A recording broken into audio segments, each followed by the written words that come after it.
আমরা তিন ভাই তিন ভাগে কোরবানি দেই। এক ভাইয়ের অবস্থা ভালো, তাই সে বেশিরভাগ টাকা দেয় আর আমরা অল্প কিছু পরিমাণ শরিক হই, তাহলে কি আমাদের কোরবানি আদায় হবে কিনা? এটা একটা গুরুত্বপূর্ণ প্রশ্ন। কোরবানি দেওয়ার ক্ষেত্রে বিশেষ করে যখন ভাই ব্রাদাররা মিলে কোরবানি দেন তখন এরকম পরিস্থিতি তৈরি হয়। একটা গরুর দাম ধরেন 70,000 টাকা, তো এক ভাই তার উপার্জন অনেক কম, সেজন্য সে 5,000 টাকা দিচ্ছে, আর বাকি টাকা যেটা আছে সেটা হয়তো বাকি ভাইরা দিস। কোরবানি হবে কিনা? উত্তর হলো কারোর কোরবানি হবে না। কোরবানিতে যে কোনো একটা পূর্ণ অংশ নিতে হবে। 7 ভাগের একটা পরিপূর্ণ অংশ, 7 ভাগের 1 ভাগ, 7 ভাগের 2 ভাগ, 3 ভাগ, 4 ভাগ, সর্বনিম্ন 1 ভাগ নিতে হবে। ভগ্নাংশ নেওয়া যাবে না, অর্থাৎ 1 ভাগেরও অর্ধেক নেওয়া যাবে না। 2 ভাই মিলে 1 ভাগ নিছে, হবে না, তখন সেটা গোশত খাওয়া হবে।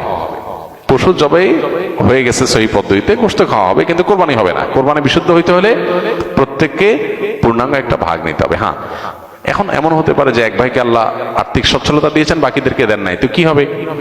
তখন সচ্ছল যিনি, তিনি তার পক্ষ থেকে কোরবানি দিয়ে বাকি সবাইকে সবার পক্ষ থেকে দিবেন, যে ঠিক আছে তোমার পক্ষ থেকে একটা শেয়ার, তুমি টাকা দিলা না, আমি তোমারটা দিয়ে দিলাম, এটা হতে পারে। অথবা আরেকটা হতে পারে যে ঠিক আছে তুমি অল্প টাকা কামাই করছো, মাত্র 5,000 টাকা আছে, তুমি টাকা না দিলে তোমার কাছে ভালো লাগতেছে না, তুমি টাকা দিলে তোমার কাছে খুশি হবে, তো সেক্ষেত্রে 5,000 টাকা তুমি আমাকে দিয়ে দাও, এটা কোরবানির শেয়ার না। আমি কোরবানিতে এটা লাগাবো সেটা ভিন্ন বিষয়, বাট তুমি শেয়ার হিসাবে দিলে না, এটা হতে পারে।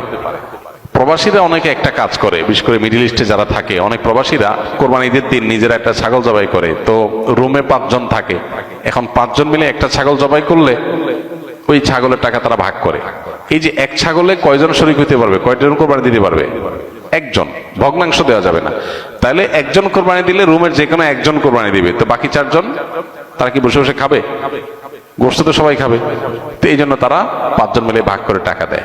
এখানে কারোরই আসলে কোরবানি হবে না, জবাই করা হবে, পশুর গোশত খাওয়া হালাল হবে, কিন্তু কোরবানি হবে না। যদি কোরবানি হতে হয় তাহলে এমন করা যেতে পারে, 5 জন মিলে টাকা দিল একজনকে, দিয়া বললো ভাই আপনি মুরব্বী মানুষ, বড় মানুষ, বা আপনি যে কোনো কারণে আমাদের থেকে ভিন্নতর, তো এই টাকাটা আমরা সবাই তুলে আপনাকে দিলাম, কোরবানিটা আপনার তরফ থেকে আপনি দেন, সবটা একজনের হলো, গোশতটা সবাই খাইলো। বা এই বছর আপনার তরফ থেকে হলো, পরের বছর আমরা আবার সবাই টাকা পয়সা দিলাম, ভাই আরেকজন হলো, টাকা আপনাকে দিয়ে দিলাম আপনার তরফ থেকেও, কোরবানিটা একজনের হবে। ঠিক একইভাবে গরুতে ভগ্নাংশ, এটার ভাগ এইভাবে আপনার শরীক হওয়া যাবে না, পূর্ণাঙ্গ একটা অংশের শরীক হতে হবে। তারপর